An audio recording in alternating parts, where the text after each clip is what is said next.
মাননীয় স্পিকার, গত কয়েকদিন ধরে সোশ্যাল মিডিয়ায় এবং আজকে সংসদে বসে মাননীয় বিরোধী দলীয় নেতাদের, বিরোধী দলের সদস্যদের সংবিধান, আইন, রাজনীতি, আন্দোলন, অভ্যুত্থান, বিপ্লব সম্পর্কে যে কথাগুলো শুনছি, আর মনে হচ্ছে আমার 30 বছরের পেশাগত জীবনের শিক্ষা, আমার 30 বছরের আইনজীবী হিসেবে যে অভিজ্ঞতা, তা কি সব মিছে, সবই ভুল, সবই কি মিথ্যে, এইটা মনে হচ্ছে। কিছুক্ষণের মধ্যেই আমার সম্বিত ফিরে আসার পরে মনে হলো বিরোধী দলের মাননীয় সদস্যরা ওনারা জানেনই না ওনাদের কিসের উপরে আন্দোলন বক্তব্য রাখছেন। ওনাদের প্রথম বক্তব্য ওনারা সংবিধান মানেন না, অথচ আজকের যে প্রশ্ন 10 ধারার প্রশ্নের প্রথম কথাই বলা আছে, সংসদ সদস্য নির্বাচনের ফল ঘোষিত হওয়া 30 পঞ্জিকা দিবসের মধ্যে যে পদ্ধতিতে জাতীয় সংসদের প্রথম অধিবেশন আহ্বান করা হয়েছে সেই পদ্ধতি অনুসরণ করে ওই পদ্ধতিটা হলো সাংবিধানিক পদ্ধতি। একদিকে বলবেন 72-এর সংবিধান মানবেন না, আরেকদিকে পদ্ধতি নেবেন সাংবিধানিক পদ্ধতি। মাননীয় স্পিকার, আজকে আমার বিরোধী দলের সদস্যরা যে বক্তব্য দিচ্ছেন, যে শপথ নিয়েছেন, সেই শপথ নিয়েছেন, নির্বাচিত হয়েছেন ওই সংবিধানের আলোকে। ওই বিরোধী দলের সদস্যরা যে অধ্যাদেশের উপরে, আদেশের উপরে নির্ভর করছেন, ওই আদেশের 12 ধারাটা পড়ে দেখেন, ওনারা জুলাই সনদকে সংবিধানে জুলাই সনদ অন্তর্ভুক্ত করার ব্যবস্থা গ্রহণ করা হবে বলে সেই আইনে উল্লেখ করা হচ্ছে। সুতরাং আমাদের বুঝতে হবে 72-এর সংবিধান আমাদের কাছে বেসিস। এটা 24-এর জুলাই বিপ্লবোত্তর সময়ে, গণ অভ্যুত্থানোত্তর সময়ে এই ম্যান্ডেটটা জনগণ আমাদেরকে দিয়েছে। এই সংবিধানকে সামনে রেখে যাবতীয় কার্যক্রম পরিচালিত হবে এবং যাবতীয় কার্যক্রমে আমরা সংশোধনী আনতে পারবো সংবিধানে। মাননীয় স্পিকার, আমরা এখানে যখন বক্তব্য দিচ্ছি তখন সে বক্তব্যের কেন্দ্রবিন্দু হলো জুলাই সনদ। জুলাই সনদকে ইফেক্টিভ করার জন্য একটি জুলাই আদেশ জারি করা হয়েছে, একটি গণভোট অধ্যাদেশ জারি করা হয়েছে। সব কিছুর কেন্দ্রবিন্দুতে আছে জুলাই সনদ। জুলাই সনদের 6টি প্যারাগ্রাফে দেওয়া আছে। 6টি প্যারাগ্রাফের মধ্যে প্যারাগ্রাফ 6-এর কটা যদি একটু দেখেন, সেই 6-এর কয়ের আন্ডারে অনুচ্ছেদ 1 থেকে 47 আছে।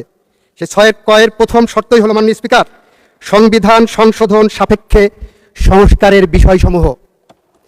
আপনারা যে প্রশ্নগুলো গণভোটে দিয়েছেন, ইচ অ্যান্ড এভরি প্রশ্ন সংবিধান সংস্কার সাপেক্ষে। মাননীয় স্পিকার, আমরা যারা বিএনপি করি আমরা একটু সহজ সরল, জুলাই বিপ্লবীদের মতো একটু আবেগী, জুলাই বিপ্লবীদের মতো জন আকাঙ্ক্ষার কথা চিন্তা করি, জনগণের কথা চিন্তা করি। আপনি জুলাই সনদের 22 অনুচ্ছেদে যে দেখেন, মাননীয় স্পিকার, আমি যদি বলি বিএনপি এই আবেগ নিয়ে এই জুলাই সনদকে ধারণ করে, মাননীয় স্পিকার, জাতীয় সংসদে নারী প্রার্থী দিয়েছিলেন প্রায় 5%। এই সনদে 22-এ বলা আছে, যদি আমি এভাবে বলি, জুলাই জাতীয় সনদ 2025 স্বাক্ষরের পরবর্তী সাধারণ নির্বাচনে প্রতিটি রাজনৈতিক দল বিদ্যমান 300 সংসদীয় আসনের জন্য প্রার্থী মনোনয়নের ক্ষেত্রে কমপক্ষে 5% নারী প্রার্থী মনোনয়ন দিবে, তবে এটি সংবিধানে উল্লেখ করা হবে না।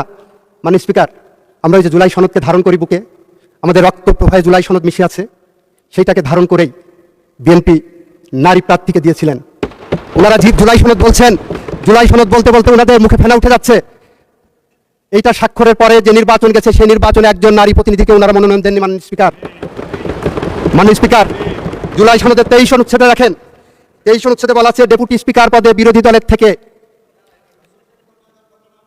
এই যে দেওয়া আছে, আপনি পড়েন। আপনি মাননীয় স্পিকার, জুলাই সনদের 23 অনুচ্ছেদে বলা আছে, আপনি আমাকে অ্যাড্রেস করেন। মাননীয় স্পিকার, 23 অনুচ্ছেদে বলা আছে বিরোধী দলের থেকে ডেপুটি স্পিকার দেওয়া হবে।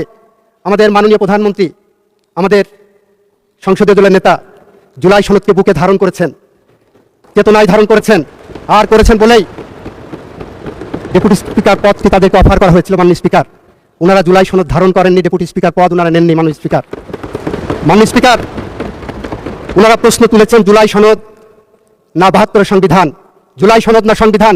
মাননীয় স্পিকার, আমাদের 1972 সালের যে সংবিধানের আলোকে এই সংসদ গঠিত হয়েছে, সেই 72-এর সংবিধানের সাথে বাংলাদেশের লাখো শহীদের রক্তের ঋণ জড়িয়ে আছে।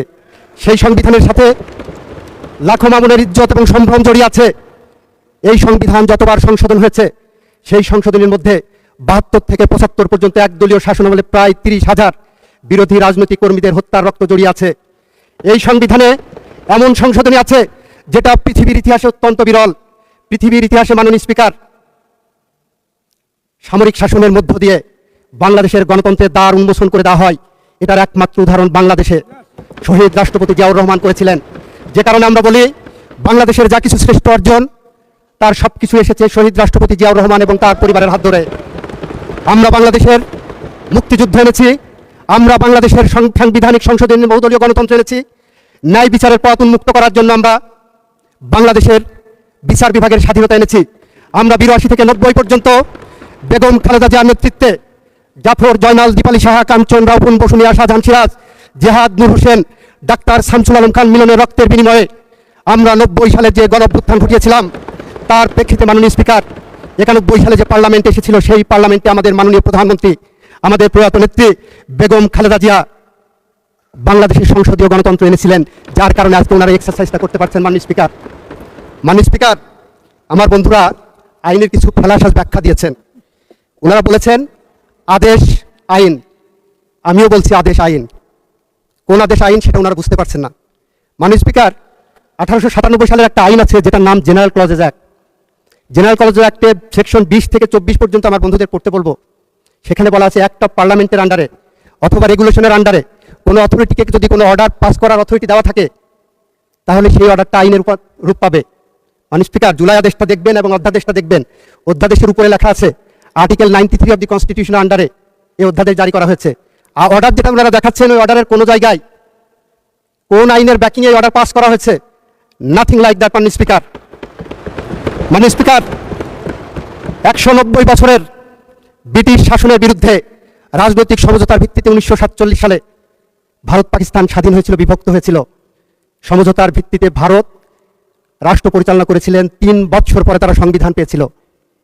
সমঝোতার ভিত্তিতে পাকিস্তান 9 বছর পরে সংবিধান রচনা করতে পেরেছিলেন। আমাদের 24-এর সমঝোতার দলিল হলো আমরা এই সংবিধানের পথ ধরে হেঁটে যাব, এই সংবিধান সংশোধন করব। কোন কোন জায়গায় সংশোধন করব সেটা আমরা জুলাই সনদের মধ্যে ধারণ করেছি। মাননীয় স্পিকার, জুলাই সনদের মধ্যে যেভাবে সংবিধান সংশোধনের কথা বলা আছে সেটা একটু আপনাকে পড়ে শোনাই মাননীয় সদস্যদের জন্য। জুলাই সনদের 17 নম্বর অনুচ্ছেদে যদি যাই মাননীয় স্পিকার, সেখানে কি বলা আছে? 17 নম্বর অনুচ্ছেদে বলা হচ্ছে আইনসভা গঠন হবে। সেখানে নোট অফ ডিসেন্ট দেওয়া ছিল আমাদের বিএনপির পক্ষ থেকে। নোট অফ ডিসেন্টে বলা হচ্ছে অবশ্য কোনো রাজনৈতিক দল বা জোট তাদের নির্বাচন ইস্তাহারে উল্লেখপূর্বক যদি জনগণের ম্যান্ডেট লাভ করে তাহলে তারা সেই মতে ব্যবস্থা গ্রহণ করবে। মাননীয় স্পিকার, আমাদের ম্যান্ডেট সুস্পষ্ট আছে। আমাদের নির্বাচন ইস্তেহার অনুসারে আমরা জুলাই সনদকে একসাথে পড়ে আমরা এগিয়ে যাব, সংবিধানকে সামনে রেখে সংবিধান আমরা সংশোধন করতে বদ্ধপরিকর। মাননীয় স্পিকার, আমাদের এখানে অনেকেই বলেছেন গণ অভ্যুত্থান নয়, এটাকে বিপ্লব ডাকতে হবে। মাননীয় স্পিকার, জুলাই সনদের 38 নম্বর পেজের আপনাদেরকে দৃষ্টি আকর্ষণ করছি। আপনারা জুলাই সনদ বলতে বলতে মুখে ফেনা উঠে যাচ্ছে। এখানে 1 নম্বর প্যারাগ্রাফেই অঙ্গীকার নামার 1 নম্বর প্যারাগ্রাফে বলা হচ্ছে 2024 সালের জুলাই আগস্টের গণ অভ্যুত্থান। আপনারা ভালো করে দেখেননি কেন আমি হবস, লক্স, রুশোর কথা বলেছিলাম? মাননীয় স্পিকার, আইন হলো একটি সামাজিক চুক্তি। ষষ্ঠদশ এবং ষোড়শ শতাব্দীতে সুইস দার্শনিক রুশো, ব্রিটিশ দার্শনিক লক, হবস বলেছেন মানুষ কিভাবে শাসিত হবে, কিভাবে চলবে তারা নিজেরা সামাজিক চুক্তির মাধ্যমে নির্ধারিত করবেন।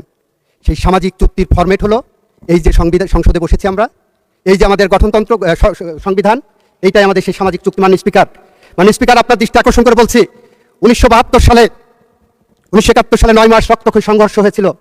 72-এর যে সংবিধান, যুদ্ধোত্তর বাংলাদেশের সেই সংবিধান কিন্তু কোনো বাংলাদেশের পার্লামেন্টে রচিত হয়নি। বাংলাদেশের বিজয়ী জনগোষ্ঠী নির্ধারণ করেছিলেন যে 70-এর নির্বাচনে পাকিস্তানি সংবিধানের আন্ডারে যারা নির্বাচিত হয়েছিলেন তারা বসে একটি সংবিধান পরিষদ গঠন করবেন। সেই সংবিধানের আলোকেই সেইভাবে আমরা সংবিধান রচিত করেছি।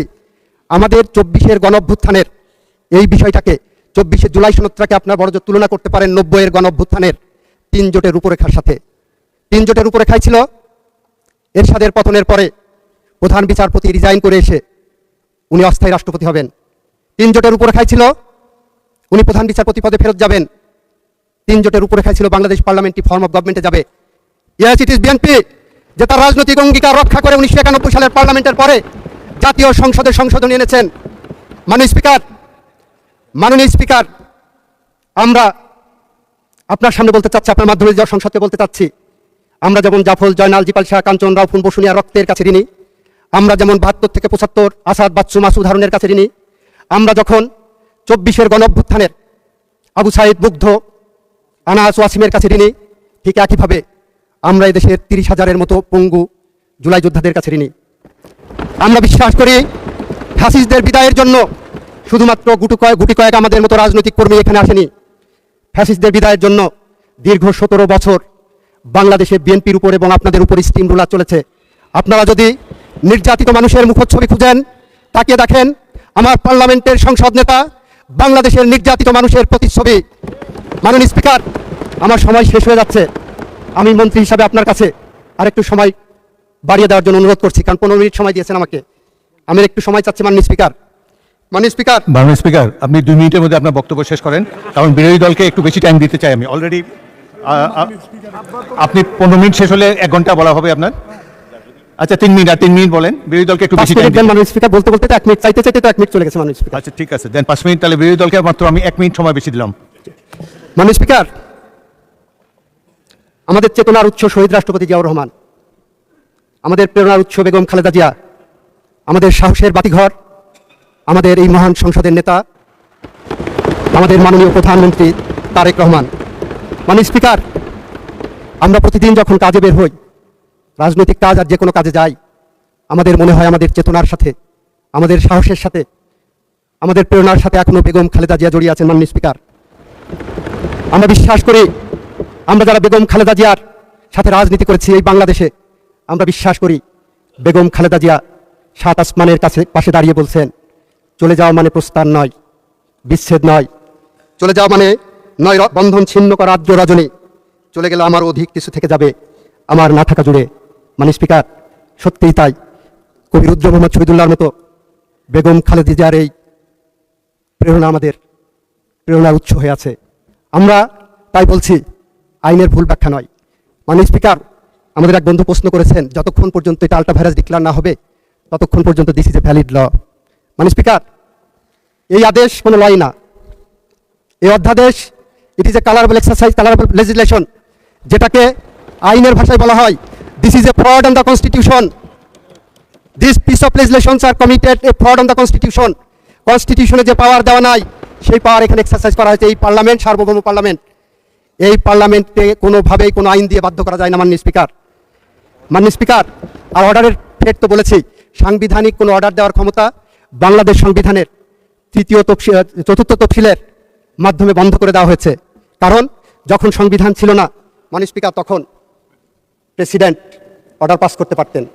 যখন মার্শাল লর সময় সংবিধান থাকে না, তখন সাসপেন্ডেড থাকলে অর্ডার পাস করতে পারতেন। কিন্তু যখন সংবিধান থাকে, আমাকে প্রশ্ন করা হয়েছে মাননীয় অ্যাটর্নি জেনারেল, আপনি কোন ক্ষমতা বলে অ্যাটর্নি জেনারেল দায়িত্ব পালন করেছিলেন? যে ক্ষমতা বলে এনসিপির বর্তমান চেয়ারম্যান শপথ নিয়েছিলেন, ওই ক্ষমতা বলেই আমি দায়িত্ব পালন করেছি।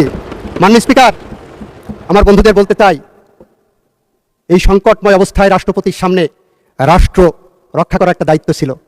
আর্টিকেল 64 যদি ওনারা পড়ে দেখেন, আমি অনুরোধ করব, attorney general is for Bangladesh, not of the government of Bangladesh. এই বাংলাদেশকে সঠিক পথে ডাইরেকশন দেওয়ার জন্য I was appointed as the attorney general for Bangladesh. Article 64টা একটু পড়ে দেখতে বলবো। মাননীয় স্পিকার, আমি পরিশেষে বলবো, আমাদের মাননীয় স্বরাষ্ট্রমন্ত্রী একটি প্রস্তাব দিয়েছেন, বিরোধী দলের নেতাও কিন্তু ইনডিরেক্টলি প্রস্তাবটা গ্রহণ করেছেন। উনি বলেছেন সদস্য সংখ্যা 50-50 হলে ভালো হয়। মাননীয় স্পিকার, বিচার মানেই তালগাছটা আমার। 219 জন সংসদ সদস্যের প্রতিনিধিরা পাবেন 50%, 77 জনের প্রতিনিধিরা পাবে 50%। এটা কোথায় আছে মাননীয় স্পিকার? পৃথিবীর কোন জায়গা আছে? এটা কি বৈষম্য না? এটা কোন আইনে আছে? সে কারণে আমি বলবো, আমাদের মাননীয় স্বরাষ্ট্রমন্ত্রী যেটা প্রস্তাব করেছেন, একটি সংসদীয় কমিটি গঠন করার জন্য, বিশেষ কমিটি, সেই কমিটি সংবিধান সংশোধনের জন্য যে বিশেষ কমিটি গঠন করার প্রস্তাব করেছেন, মাননীয় বিরোধী দলীয় নেতাও যেটাকে অ্যাকসেপ্ট করেছেন, আপনি একটি কমিটি গঠন করে দেন। এই সংসদ একটি কমিটি গঠন করুক, সেখানে আমরা সব কিছু আলোচনা করে চুলচেরা বিশ্লেষণ করে জুলাই সনদের পথ ধরে আসেন আমরা এমন একটি সংশোধনী আনি, যে সংশোধনী বাংলা। ধন্যবাদ মাননীয় মন্ত্রী। অত্যন্ত প্রাণবন্ত আলোচনা হয়েছে। মাননীয় বিরোধী দলের নেতা জনাব মোহাম্মদ শফিকুর রহমান কর্তৃক উত্থাপিত কার্যপ্রণালী বিধির 62 বিধিতে আনত মুলতবি প্রস্তাবটির উপর আলোচনা এখানেই শেষ হলো। মাননীয় সদস্যবৃন্দ, সংসদের বৈঠক আগামী 1 এপ্রিল 2026 18 চৈত্র 1432 তারিখ রোজ বুধবার পর্যন্ত বিকাল 3টা 30 ঘটিকা পর্যন্ত মুলতবি করা হলো। ধন্যবাদ সবাইকে আপনাদের সহযোগিতা।